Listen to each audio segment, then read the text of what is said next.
Hola a todos, bienvenidos a un nuevo vídeo de Sixman, donde hoy vamos a hacer la segunda parte sobre los vídeos que estamos haciendo de los contratos de la NBA, donde hace ya unas cuantas semanas hicimos el primer vídeo, que os dejaré para aquí para que no lo haya visto, donde hablábamos sobre los 10 mejores contratos de la NBA. En el vídeo de hoy, que vamos a hablar sobre los 10 peores contratos de la NBA, es un poco diferente, sobre todo porque creo que se puede sacar más jugo y de verdad que son más interesantes, sobre todo hablar de esos contratos, porque hay muchos contratos que ya os explicaré ahora tras la introducción, que no os esperáis muchos de vosotros, ya que creo que hay que tener en cuenta otros factores, así que nada, ahora después de la introducción os lo comento todo.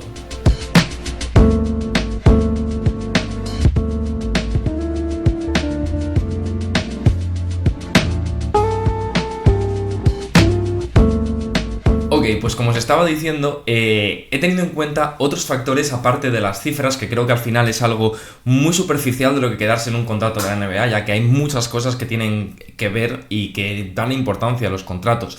Por ejemplo, quiero dejar claro, contratos expiring, yo por lo menos no los considero malos contratos, porque sí, Ben Simmons está sobrepagado y cobra 40 millones de euros anuales, pero eso no quita que ya no es un mal contrato de la NBA, porque este verano ese contrato ya va a dejar de existir y por lo tanto deja de ser un mal contrato. Tampoco, por ejemplo, he considerado malos contratos a contratos como el de Tobias Harris. Sí, Tobias Harris está sobrepagado, no está jugando acorde a su contrato que cobra 25 millones anualmente esta temporada y la siguiente. Pero la realidad es que los Detroit Pistons querían competir y al final Tobias Harris les está ayudando a ganar. Y además es un contrato de 2 años, que el año que viene va a ser expiring, que son 25 millones, que sí, pero también tenéis que saber que en la NBA hay un mínimo de salarios que tiene que tener un equipo. O sea, un equipo no puede pagarse en salarios solo 70 millones. Los equipos tienen que gastar un mínimo, por lo menos. Entonces, al final, los Pistons tienen que gastar dinero y, pues, para gastar, pagaron un poco más a Tobias Harris, que es un jugador que quería estar en Detroit y que, al final, es un contrato de 2 años. Por lo tanto, para que lo entendáis, he tenido en cuenta principalmente estos factores. Obviamente, la cifra y la duración del contrato, que es lo principal, pero, sobre todo, el rendimiento, tanto actual como a largo plazo del jugador en el contrato. Y, sobre todo, lo más importante, que para mí es lo que ha marcado mis decisiones a la hora de buscar los contratos. Y es cómo afectan estos contratos a cada equipo, ya que hay contratos que, a pesar de no ser muy altos, pueden perjudicar mucho a ciertos equipos por ciertos factores, como que no puedan ser traspasados, como que les pongan por encima del primer apron, que les pongan por encima del segundo apron, que ya es una cosa que os comentaré cuando tenga lugar cada contrato. Así que nada, vamos a lanzarlos de lleno porque tampoco quiero hablar mucho más de esto, así que vamos a hablar del primer jugador que para mí tiene el 10º peor contrato de la NBA. Y este será nada más ni nada menos que John Konchar, ¿vale? El jugador de los Memphis Grizzlies, que os voy a decir actualmente su contrato, ha empezado esta temporada, como estáis viendo por pantalla, un contrato de 3 años por casi 19 millones de euros, donde va a estar cobrando durante los próximos 3 años, hasta su edad de 30 años, 6 millones de euros anuales. Me diréis, esto tampoco es mucho, porque al final es un contrato de 6 millones por un jugador que sí, que es un contrato de 3 años, pero son 6 millones que es un contrato movible. La realidad es que eso no es así. ¿Por qué? No es un contrato bueno porque actualmente John Konchar está promediando en la temporada actual en 14,4 minutos, 2,9 puntos, 0,7 robos, 0,5 tapones, 1,2 asistencias, 4 rebotes, pero tirando solo un 30% en tiros de 3 y un 40% en tiros de campo, ¿vale? John Konchar es verdad que no es un mal jugador de la NBA. Puede ser un jugador de rotación en ciertos equipos que puede estar en la posición 10, 9 de cada rotación. La realidad es que los Grizzlies es un equipo muy profundo, ¿vale? Y es un equipo que actualmente tiene el mejor banquillo de la NBA, que de hecho lo comenté en el anterior vídeo, que para que no lo haya visto os lo dejaré por aquí arriba. Y básicamente los Memphis Grizzlies ahora mismo tienen con John Konchar uno de los peores jugadores de su plantilla. Es verdad que es un jugador con un buen frame, que es un ala, que puede defender hasta cierto punto, pero la realidad es que es un jugador que a los Grizzlies actualmente les perjudica mucho, porque los Grizzlies tienen que hacer ciertos movimientos a este mercado si quieren de verdad ser contenders, que tendrán que sumar los salarios de Marcus Smart, Luke Kennard, que es un expiring de 9 millones, y tienen a lo mejor la mid-level de Brandon Clark u otras cosas. John Konchar, con este salario, sí que lo pueden añadir y suman 6 millones, pero la realidad es que van a perder valor, porque muchos equipos no van a querer coger este salario, ya que al final es un salario muerto que vas a tener durante las próximas, por lo menos, 2 temporadas, más esta que ya tienes que adjudicarte su contrato.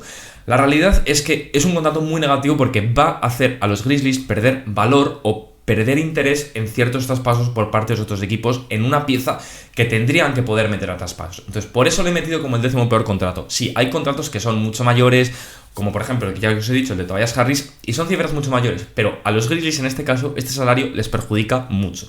Si fuese un salario de 2 años, que termina el año que viene, y ese expiring cambia la película, pero que todavía le queden 2 años más para mí hace que John Konchar sea el 10º peor contrato de la NBA justo por eso, porque afecta muy negativamente a la hora de hacer trades a los Memphis, sobre todo porque muy pocos equipos van interesados en coger su salario. Un poco, para que lo entendáis, como lo que está pasando con Zeke Nagy en los Denver Nuggets.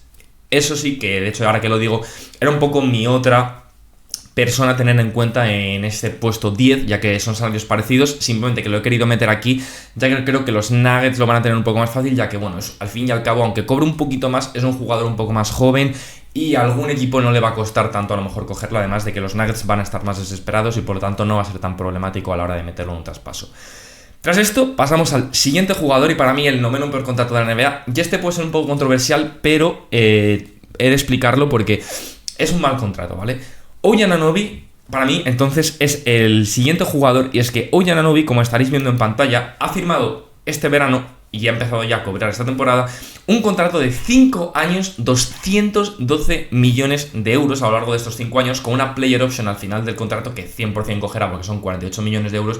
¿Acaso que no haga el típico, que no ha llegado a un acuerdo, a lo mejor unos 4 años 120 millones o 3 años 150 millones? Algún equipo quiere un defensor de perímetro de élite como él, pero la realidad es que OG Anunoby con este contrato obviamente le ha hecho un robo a los Knicks. La realidad es que los Knicks dieron mucho por él a los Raptors y lógicamente estaba pactado debajo de la mesa esta renovación por un máximo salarial por OG Anunoby, pero la realidad es que es mucho dinero, ¿vale? Es muchísimo dinero por un jugador que le estás obviamente sobrepagando. Es verdad que es uno de los mejores defensores de ala como cuerpo de la NBA. Además, es verdad que está produciendo a un gran nivel ofensivamente esta temporada, mejor de lo que yo me esperaba, he de decir, donde en casi 37 minutos por partido está promediando en 45% en tiros de campo y 37% de 3, un 16 puntos por partido, con 4,9 rebotes, 2 asistencias, un tapón y 1,5 robos por partido.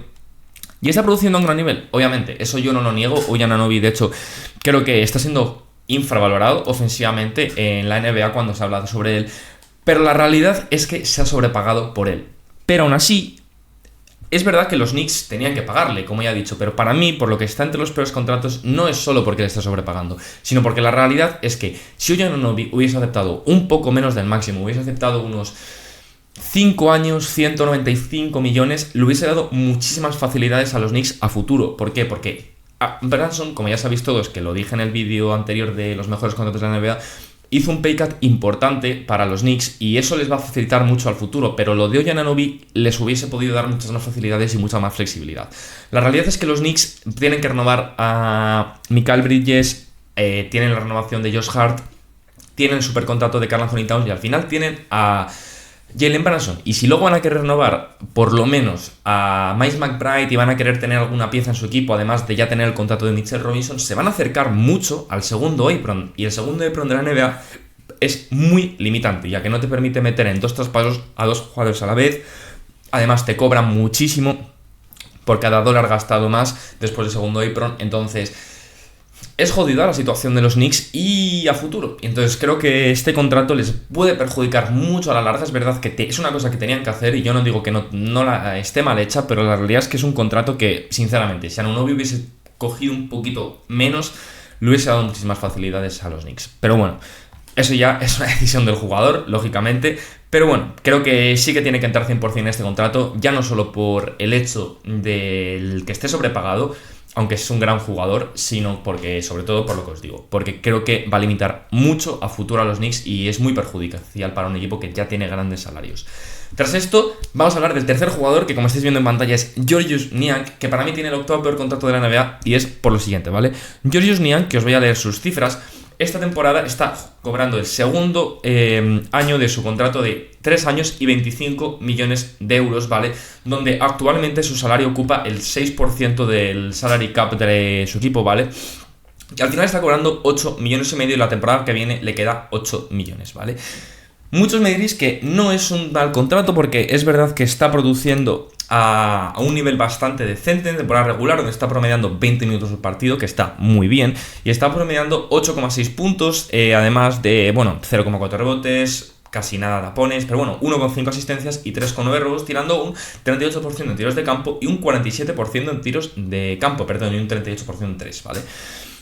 Es verdad que os puede parecer extraño porque me contradigo un poco teniendo en cuenta que he dicho que los jugadores que ya les quedan 2 años de contrato, pero en este caso sí que me parece un contrato muy negativo, sobre todo para los Cavs, ¿vale? Porque a lo mejor lo he puesto un poquito más arriba de lo que debería comparado a lo mejor con el contrato de Giannonobi. Sinceramente porque me parece que es un jugador que en playoffs a la hora de la verdad no va a jugar, ¿vale? Entonces, actualmente Georgios Niang es un jugador que los Cavs van a tener muy complicado para incluir en un traspaso, porque muy pocos equipos van a querer su salario tanto para esta temporada como para la siguiente, porque es un jugador que a la hora de la verdad no te produce en playoffs. Entonces creo que para mí es un contrato muy negativo. ¿Por qué? Porque creo que los Cavs no van a poder moverlo en este cierre de traspasos, sobre todo porque creo que ellos les gusta que lo que les aporta durante la temporada regular, pero la realidad es que creo que luego a la hora de la verdad en playoffs no van a poder usarle. Entonces al final creo que los Cavs están desperdiciando tanto esa temporada como, por lo menos esa temporada, como la temporada que viene probablemente no, si al final se dan cuenta cuando esa temporada en postemporada no le usen, que te van a tener 8 millones muertos esta temporada a la hora de llegar a playoffs. Y eso es algo muy negativo para un equipo como los Cavs, que necesitan hacer esa mejora última que les dé ese paso final para pelear por el anillo. Yo creo que los Cavs son contender real y mucha gente, yo creo que se está pensando que los Cavs están siendo un gran equipo de temporada regular, pero ahora de la verdad en los playoffs les va a pasar un poco como a Memphis, que les va a faltar ese extra que tienen los grandísimos equipos de la NBA para ponerse por encima del resto y ganar el anillo. Creo que les falta ese traspaso, y ese traspaso no sé si lo van a conseguir sacrificando al salario de Okoro, sacrificando a Strus, sacrificando a Niang, sacrificando a todos los varios salarios que tienen por ahí. Pero la realidad es que los Cavs preferiblemente necesitarían un pivot suplente y un ala titular, ¿vale? Pues ya está siendo Okoro, está siendo Dean Wade, que están siendo jugadores positivos, pero la realidad es que les va a faltar un jugador de frontcourt, y este jugador de frontcourt de momento durante la temporada está siendo Georgios Niang, que está acompañando tanto a Evan Mobley como a Jarrett Allen. La realidad es que no va a poder jugar en playoffs, entonces se van a quedar sin juego de frontcourt otra vez para playoffs, y como se les lesione un jugador, o como están jugando mal, como le pasó a Jarrett Allen hace 2 playoffs, van a tener problemas. Entonces creo que es muy negativo por eso este salario, si no se lo quitan, que por eso creo que es muy negativo, porque creo que no se lo van a poder quitar en este cierre de traspasos y lo van a pagar en playoffs. A lo mejor los fans de los Cavs les raya muchísimo lo que estoy diciendo, pero sinceramente es lo que pienso. Y eso que Georgios Niang es un jugador que a mí no me gusta, y creo que es un defensor más infravalorado de lo que se dice de él. O sea, no es un defensor nulo, es un defensor que, se defiende dentro de lo que cabe, pero a la hora de la verdad creo que va a ser muy poco móvil para el defensa de perímetro, sobre todo contra los rivales que tienen que defender los Cavs, que puede ser unos hipotéticos Knicks, que no puede defender a nadie de los Knicks. Tampoco puede defender a nadie de Milwaukee del frontcourt, y tampoco puede defender a nadie de los Celtics. Entonces, los 3 equipos principales del este, además de que contra los Magic también puede tener muchas dificultades, aunque creo que ahí se podría defender un poco más, creo que no va a poder jugar, porque sobre todo por esto, porque tiene rivales muy difíciles en el este que defender. Pero no me quiero detener más con él, así que vamos a pasar al siguiente jugador, y es que el siguiente jugador del que quiero hablar es nada más ni nada menos que Jaden McDaniels. Y es que Jaden McDaniels está cobrando esta temporada, ha empezado su renovación de 5 años y 131 millones, como estaréis viendo en pantalla, donde está cobrando 23 millones, luego cobra 24,8, luego 26,7, 28 y acaba cobrando 30 millones de euros, ¿vale? No hay opción del jugador, no hay opción del equipo, ni nada. Son 131 millones limpios durante los próximos 5 años, ¿vale? Jaden McDaniels me jode muchísimo ponerla aquí, sinceramente, porque a mí es un jugador que me encanta, ¿vale? La realidad es que él vino de college siendo un gran jugador, y la realidad es que desde que llegó a la liga se está quedando como un grandísimo defensor, que no lo niego, ¿vale? Pero en ataque está muy limitado, y me sorprende, pero esta temporada está haciendo muy malo en ataque, donde en 29,8 minutos está promediando 9,9 puntos y tirando 31% en tiros de 3 y 43% en tiros de campo, que es verdad que está promediando 1,6 asistencias, 4,7 rebotes, 0,7 tapones y 1,3 robos. Pero la realidad es que es un jugador que creo que se está involucrando muy poco en el ataque de los Wolves, mucho menos de lo que tendría que involucrarse. Es verdad que no está metiendo sus tiros, pero creo que no se le está poniendo en las situaciones en las que de verdad creo que podría demostrar su talento. Ya lo demostró en el college, como ya he dicho, y siempre he pensado que se está infrautilizando su talento ofensivo en la NBA, siendo simplemente un jugador de catch and shoot de esquina y de ciertos momentos de final de reloj donde se le da la pelota para que intente buscar una solución. Y creo que eso, se le está pidiendo muchos tiros forzados y los tiros que se le piden de catch and shoot es verdad que no lo está metiendo, pero creo que si de verdad se le diese un poquito más de protagonismo en ataque, podría florecer más. La realidad es que no está jugando bien, es un contrato muy largo, los Wolves ya sabemos todos que son un equipo que tiene muchos problemas actualmente con su salary cap, por eso tuvieron que traspasar a Karl Anthony Towns este verano, porque tenían que tomar una decisión, porque si no iban a llegar al segundo tax apron y iban a tener problemas serios. Tienen también la situación de Randle, que es expiring esta temporada. Entonces, Jaden McDaniels es un jugador muy bueno, les da muchas cosas, pero también les está quitando muchas. Y actualmente los Wolves tienen muchos problemas en ataque y ni él ni Donte DiVincenzo están aportando ofensivamente. Y al final es un contrato de 30 millones anual por un jugador que sí, que es verdad que va a ir aumentando el salary cap de los equipos y a la larga no va a ser tan negativo, pero la realidad es que sigue siendo un jugador que va a estar cobrando 30 millones anuales. Entonces, me jode porque os lo he dicho, a mí es un jugador que me gusta mucho y creo que es un jugador que está infravalorado dentro de la NBA, sobre todo ofensivamente, pero no está jugando bien y tampoco, por mucho que me guste, tengo que criticarle porque no está atacando bien esta temporada y tiene que ayudar más y tiene que aportar más, porque si no se va a convertir en un contrato muy negativo. Por último vamos a pasar a este de los primeros 5 jugadores, de los que me voy a meter menos en ellos, y es Paul George, ¿vale? Paul George está siendo un contrato muy negativo, ¿vale? No está rindiendo nada bien. Está siendo un desastre, ¿vale? Es verdad que a lo mejor se le está sobrecriticando, pero la realidad es que es un jugador que está cobrando el máximo salarial, donde está cobrando, le han firmado, mejor dicho, esta temporada 4 años, 210 millones por un máximo salarial, donde está cobrando 49 millones, 51, 54 y tiene una player option de 56 con 37 años que 100% va a coger, ¿vale?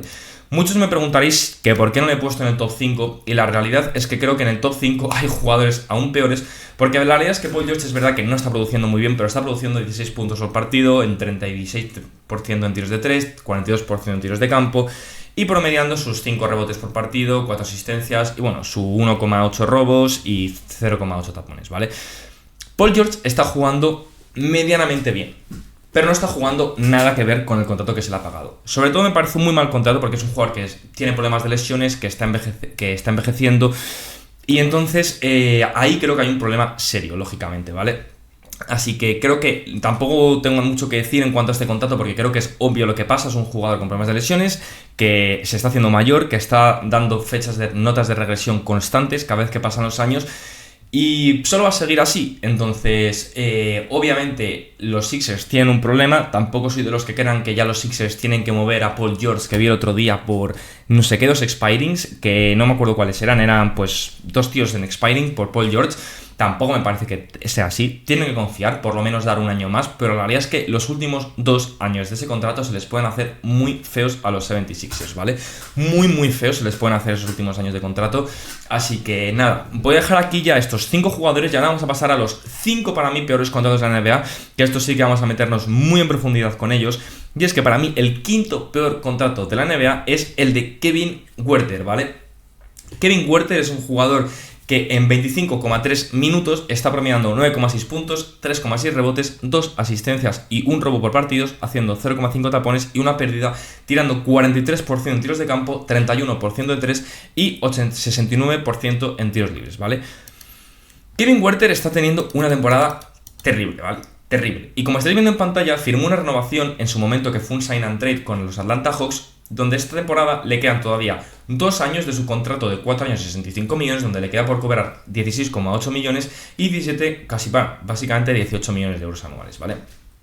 Kevin Huerter le quedan 2 años de contrato, pero la realidad es que son 2 años de contrato que los Kings van a tener muy complicado mover, sobre todo esta temporada, y por eso a mí me parece que es uno de los peores contratos de la NBA. Muchos podríais haber esperado ver aquí el contrato de DeRozan, pero la realidad es que DeRozan no cobra un poco más que él, es verdad, cobra unos 20 y pico millones de euros, pero la realidad es que Kevin Huerter es un jugador que está cobrando esta temporada casi 18 millones de euros y es un jugador que no está aportando positivamente. Además, ahora va a venir Devin Carter de la lesión, que vuelve de hecho hoy, creo, o mañana, si no me equivoco, y es un jugador que va a aportar, le va a quitar minutos. Keon Ellis por fin le está dando la titularidad, está De'Aaron Fox. Hay nivel en el backcourt de los Kings y va a tener menos minutos, va a tener menos protagonismo, va a producir aún peor y va a tener menos valor de traspaso. Kevin Huerter no van a poder moverle. como mucho le puede mover el año que viene, que va a ser expiring. Y la realidad es que es un jugador ahora mismo con un valor tremendamente negativo dentro de la liga, porque no está defendiendo a bien y lo mucho que tenía era que es un tirador y la realidad es que tampoco está tirando. Además, ha perdido su capacidad de playmaking, que demostró un poco en esa temporada de 15 puntos con los Hawks, o sea, con los Kings cuando entraron a playoffs. Y la realidad es que Kevin Huerter ahora mismo está siendo muy negativo y es unos Kings que actualmente necesitan un cambio. Y la realidad es que un jugador que está cobrando cerca de 18 millones de euros que no le puedan meter en un traspaso es muy negativo para un equipo que necesita un cambio urgente, ¿vale? No van a poder traspasar a DeRozan, no van a traspasarle este traspaso, en este mercado de traspasos, ya os lo digo yo. Entonces, su pieza principal de traspasos es Kevin Huerter, porque Malik Monk no le van a mover y hay que ver qué pasa con De'Aaron Fox, porque Sabonis no creo que le muevan. Entonces, vistas las cosas, sus únicas piezas son Keegan Murray, que no está jugando bien y está todavía en su contrato de rookie, pero sobre todo Kevin Huerter. Si tuviese un expiring sería ideal, porque juntas a Keegan Murray o juntas a quien quieras con el contrato de Kevin Huerter, pero la realidad es que los Kings necesitan soluciones actuales y actualmente no van a poder encontrarlas porque no le van a poder mover. Entonces me parece muy crítico ahora mismo la situación de los Kings y gran parte es por culpa de Kevin Huerter y su contrato, que obviamente el chaval tampoco tiene la culpa porque en su momento firmó el contrato y en su momento jugó mejor de su contrato, pero la realidad es que ahora están en la otra cara de la moneda y está jugando peor. Bastante peor, como estáis viendo con sus números, y al final sí que es verdad que es un jugador que todavía tiene 26 años, pero la realidad es que no está jugando bien y tienen un problema muy serio los Kings porque tienen que encontrar soluciones y, como os lo he dicho, con el contrato de Kevin Huerter la pueden encontrar, pero van a tener que entonces perder mucho valor de retorno de lo que traspasen ellos cuando den a Kevin Huerter, porque los otros equipos van a decir, obviamente van a exigir que ellos por su parte den mucho menos valor porque se van a tener que tragar el contrato de Kevin Huerter durante esa temporada y la temporada que viene. Entonces, tras esto explicado, vamos a pasar al cuarto peor contrato de la NBA, donde para mí este va a ser un jugador que a lo mejor muchos de vosotros os lo esperabais un poquito más abajo en este top, o a lo mejor algunos os lo esperabais un poquito más arriba, y es nada más y nada menos que nuestro amigo DeAndre Ayton, ¿vale? DeAndre Ayton, también otro jugador de 26 añitos, que esta temporada está promediando 30,3 minutos con 14,5 puntos, 10,1 rebotes, 1,4 asistencias, 0,9 robos, 0,9 tapones y 1,6 pérdidas, tirando un 56% en tiros de campo, un 26% de 3 y un 62% en tiros libres, ¿vale? La realidad es que DeAndre Ayton no está produciendo a un tan mal nivel, o sea, de hecho el otro día contra nosotros, contra Dallas, hizo un partidazo, la verdad, y nos clavó como 7 putback dunks en un partido, en fin, como no contra nosotros. Pero la realidad es que DeAndre Ayton no está haciendo una mala temporada, pero es un muy mal contrato, ¿vale? Como estaréis viendo ahora mismo por pantalla, DeAndre Ayton firmó un contrato con los Phoenix Suns hace 2 años, donde firmó un contrato de 4 años, 132 millones, bueno, 133 millones de hecho, donde de hecho lo firmó con los Indiana Pacers y como era agente libre restringido, pues los Suns lo igualaron y por lo tanto se lo quedaron, aunque luego le metieron la temporada siguiente en el sign and trade con los Portland Trail Blazers para meterse en el traspaso de Lillard y bueno, mover a Nurkic y tal. Entonces, la realidad es que DeAndre Ayton es un jugador que todavía le quedan solo 2 años de contrato, ¿vale? Le queda un año de contrato esta temporada con 34 millones de euros y la temporada que viene con 35 millones y medio. Me preguntaréis, vale, bueno, es un equipo que está perdiendo, que tampoco le importa tenerle en el equipo, que es verdad que cobra mucho, pero bueno, el año que viene es expiring, ¿por qué en el fondo le pones en el top 4, ¿vale? Ahora mismo, los Blazers, uno de los jugadores más interesantes del equipo, y si no, el más interesante después de Shedon Sharpe, está siendo Donovan Clingan, ¿vale? No está siendo el rookie más vistoso, no va a entrar en el rookie ladder del top 3, o sea, no va a hablar la gente de él, ¿vale? Porque no está teniendo muchos minutos, ¿vale? Pero la realidad es que los minutos de Donovan Clingan están siendo muy prometedores, ¿vale? O sea, fuera coñas, de todos los rookies de esta clase, está siendo uno de los rookies que, a mi gusto, está demostrando que puede tener más potencial y puede llegar a ser mejor con el paso de los años, ¿vale? Muchos de vosotros probablemente no lo hayáis visto porque es normal no ver a los Blazers, ¿vale? Pero la realidad es que está aportando buenos minutos. Actualmente tiene a Robert Williams, que 100% lo van a tener que mover en el cierre de traspasos, o sea, 100% lo van a mover porque tienen que darle más minutos a Clingan. Pero la realidad es que con Ayton tiene un problema, ¿vale? Porque Ayton, si está Ayton en el equipo, va a ser titular Ayton casi 100%, ¿vale? Entonces, es un jugador que no, le va a limitar muchísimo al rookie, por lo menos esta temporada y la siguiente, su desarrollo, ¿vale? Y creo que eso es algo muy negativo para un equipo como los Blazers, que lo poco que tienen interesante le tendrían que dar minutos y un rol estable y minutos de calidad. Igual que un poco que le está pasando a Shedon Sharpe, que entre Anthony Simons, Delano Banton y Scoot Henderson no está pudiendo encontrar un rol claro. Y creo que es un poco lo que necesitan encontrar, tanto para Clingan como para Sharpe. Y creo que es un poco lo que está pasando con DeAndre Ayton, que no está dando facilidades para Clingan. Y creo que por eso es tan negativo, porque es un salario que no van a poder mover, ¿vale? O sea, da igual el traspaso, da igual... o sea, lo único factible es que muevan a lo muevan por CJ McCollum y los Pelicans consigan a Ayton para ser su pivot, ¿vale? Pero los Pelicans no van a hacer eso.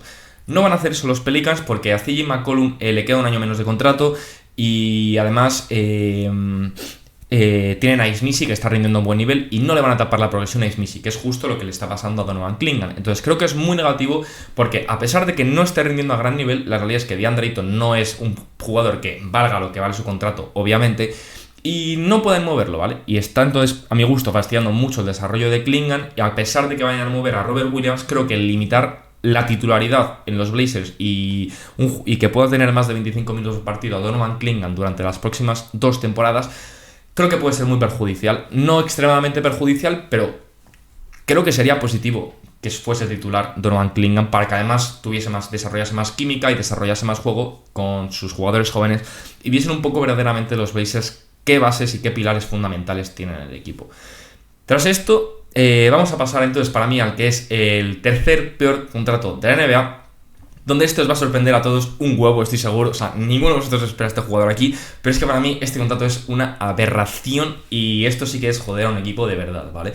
Y que tampoco es su culpa, pero la realidad es que Pat Connaughton tiene el tercer peor contrato de la NBA y me da igual lo que me diga cualquier persona, ¿vale? El contrato de este chaval es lo que está jodiendo a los Bucks por completo, ¿vale? Este tío, como estáis viendo por pantalla, está cobrando actualmente el segundo año de su contrato, de su extensión de 9 millones, o sea, de 3 años, 28 millones de euros, donde está cobrando la segunda temporada, porque era un contrato plano, donde está cobrando 9,423 millones, y lo mismo la siguiente temporada, ¿vale? Donde es una player option que lógicamente va a coger, ¿vale? Si fuese muy buena persona no la cogería, pero la va a coger, lógicamente, y tampoco le regaño por ello, porque está en su derecho, lógicamente, de coger ese año, ¿vale?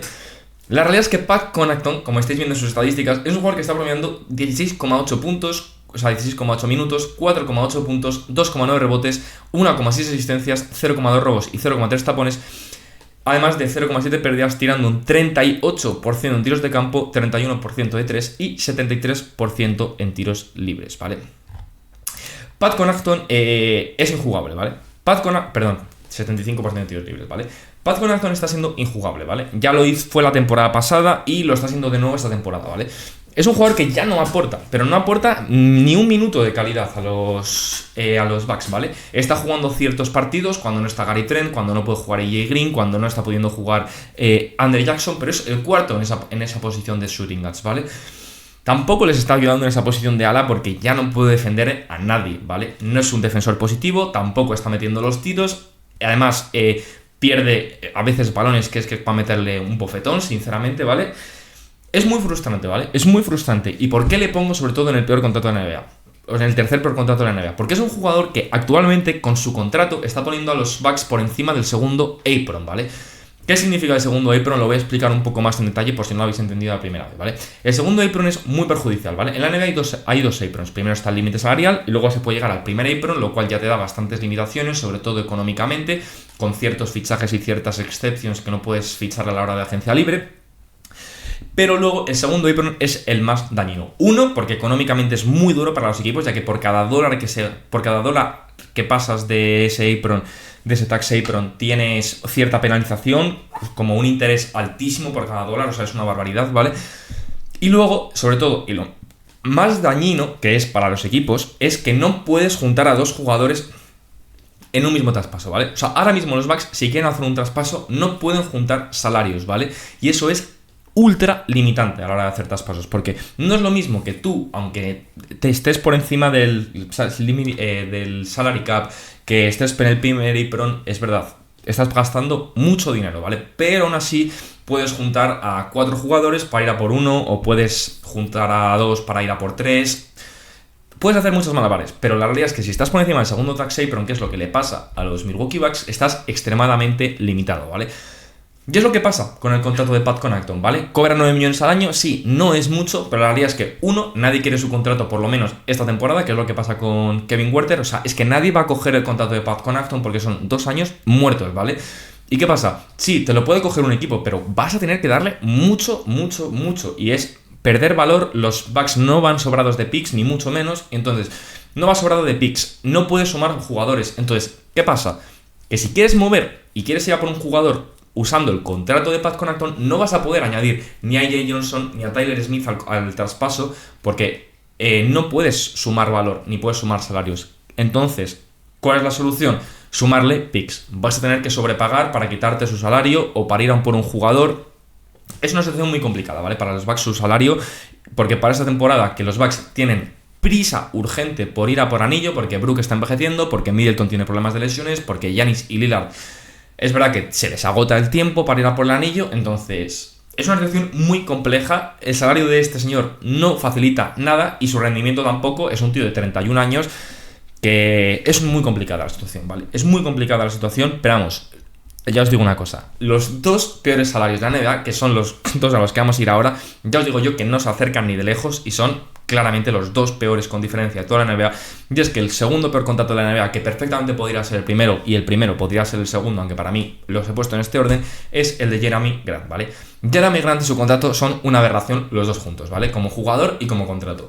Jerami Grant, el jugador de 30 años de los Portland Trail Blazers, está promediando 32,4 puntos, 32,4 minutos, 15 puntos por partido, con 3,4 rebotes, 2,3 asistencias, 0,9 robos, un tapón y 1,5 pérdidas por partido, tirando un 39% en tiros de campo, un 38% de 3 y un 82% en tiros libres. Y es que Jerami Grant está en el segundo año de esa extensión que firmaron los Blazers para convencer a Lillard de que se quedase, de que luego al final le traspasado y se han quedado con su salario de 5 años, 160 millones, ¿vale? O sea, la sobrepagada es extrema, ¿vale? Está en el segundo año de su contrato, está cobrando 29 millones, le queda uno de 32, el de 34 y el de 36, que es una player option, que vamos, ya os digo yo que la va a coger, porque es que si no, como mucho, ese año le van a ofrecer 10 millones anuales como mucho. O sea, la sobrepagada es extrema, ¿vale? Para empezar, quiero decir una cosa. Jerami Grant es uno de los jugadores más sobrevalorados de toda la NBA. No sé si voy a hacer un vídeo de jugadores más sobrevalorados de la NBA o no, ya me lo diréis si os apetece verlo, pero la realidad es que está muy sobrevalorado, ¿vale? O sea, está extremadamente sobrepagado porque está sobrevalorado de por sí, ¿vale? O sea, Jerami Grant nunca tendría que haber cogido ese traspaso. Uno, porque ese tío no sabe lo que es un rebote, ¿vale? O sea, si Jaren Jackson es malo reboteando o Miles Turner, este tío es el extremo. O sea, este tío no coge rebotes, ¿vale? No sabe defender. Este tío, yo si un contender quiere ir a por él, sinceramente es una apuesta, porque este tío yo ya no sé si sabe defender.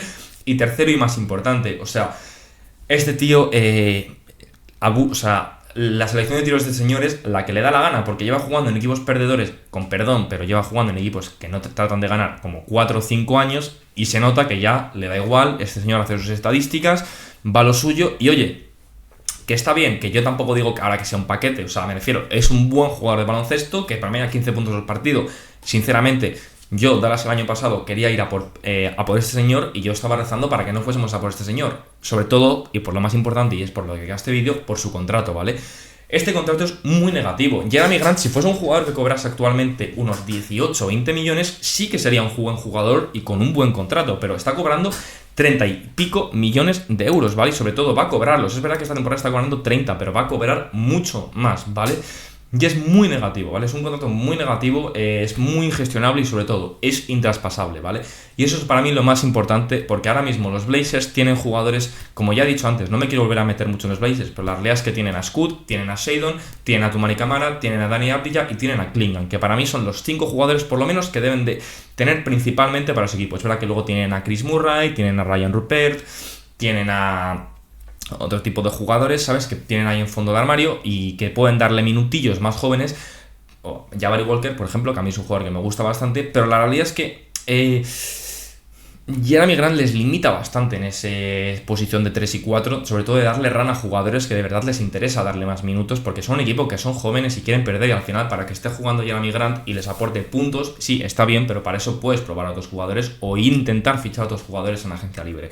Entonces, Creo que va a ser muy complicado de mover. Vamos, yo si se la pudiese colar a los Grizzlies y darles a Jerami Grant e intentar conseguir, aunque sea Marcus Smart, me da igual. Consigo a Marcus Smart, que son 2 años menos de contrato, que no están tan mal, por eso ni le he metido en este vídeo. La realidad es que está muy bien, ¿vale? O sea, el contrato de Jerami Grant está muy mal, pero si le consiguen traspasar, pues sería un lujazo para ellos. Y luego, por último, pasamos al último contrato del vídeo, y es que Bradley Beal es el peor contrato de la NBA, y voy a decirlo claro, es por la trade exception, ¿vale? Lo de que este señor pueda tener la decisión de si se quiere ir o no a un equipo es una locura, ¿vale? O sea, creo que esto ha dejado una enseñanza brutal dentro de la NBA, ¿vale? Creo que ningún equipo más en la vida va a añadir una no trade clause a un contrato, ¿vale? Obviamente si es Kevin Durant, ¿vale? Pero si es Bradley Beal, no, ¿vale? Porque es un tío que, como estáis viendo por pantalla, firma un contrato de 5 años, 250 millones, está en el tercer año de su contrato, cobrando 50 millones, le quedan 53 y le quedan 57 de una player option que, vamos, ya os digo yo que va a coger. Y la realidad es que es verdad que no está produciendo unos malos números, porque Bradley Beal, de hecho, creo que me parece que se ha convertido en un jugador un poco infravalorado en el sentido de que ahora todo el mundo le hatea por su contrato porque está sobrepagado, pero estar sobrepagado no significa ser malo, ¿vale? O sea, no hay que infravalorar a jugadores porque estén sobrepagados, no es justo, ¿vale? La realidad es que está promediando un 50% de tiros de campo y 40% de 3, 18,9 puntos, 3,8 rebotes, 3,2 asistencias, 1,2 robos, 0,7 tapones y 2,3 pérdidas en 3,9 minutos, que sí que es verdad que no está aportando en defensa, que no encaja en los Suns, pero tampoco es un mal jugador, ¿vale? Simplemente que está muy sobrepagado, que su contrato no es positivo, pero bueno, eso ya lo sabemos todos, tampoco estamos descubriendo nada bueno, nada nuevo, y la realidad es que Bradley Beal es un jugador que van a tener muy complicado mover los Suns. Para mí, si consiguen moverle por el contrato de Jimmy Butler y consiguen mandar a Bradley Beal a un tercer equipo, que se lo queden los Heat, vamos, sería una bendición para los Suns. La realidad es que no creo que pase. Y si pasa, pues oye, sinceramente, los que más contentos van a estar van a ser los Suns porque se van a quitar su contrato. Creo que es lo que os digo. También creo que Bradley Beal es un jugador que se le ha sobre-hateado demasiado, pero aún así me parece que es un jugador que tiene un contrato terrible, ¿vale? Tiene un contrato terrible porque es verdad que no produce al nivel y ni siquiera se acerca a ese jugador que llegó a producir 30 puntos en una temporada, ¿vale? Aunque sí que creo que puede revivir un pelín su carrera y llegar a promediar otra vez unos 22, 23 puntos por partido, pero la realidad es que Bradley Beal ya no está al nivel que estaba y el contrato que tiene es masivo, tiene uno de los 5 contratos más altos de toda la liga y sinceramente es un lastre, ¿vale? Es un auténtico lastre este contrato dentro de la NBA. Y joder, no me cabe ninguna duda de que los Suns, si se van a poder quitar este contrato, se lo quitarán cuanto antes, ¿vale? Pero bueno, nada, tras esto vamos a cerrar el vídeo aquí, que ya nos hemos enrollado suficiente hablando de videojugadores. Y nada, espero que os haya gustado muchísimo el vídeo. Muchas gracias por el apoyo que estáis dando últimamente al canal. Y nada, os veo en el próximo vídeo de Sixman. Espero que os vaya todo muy bien. Chao.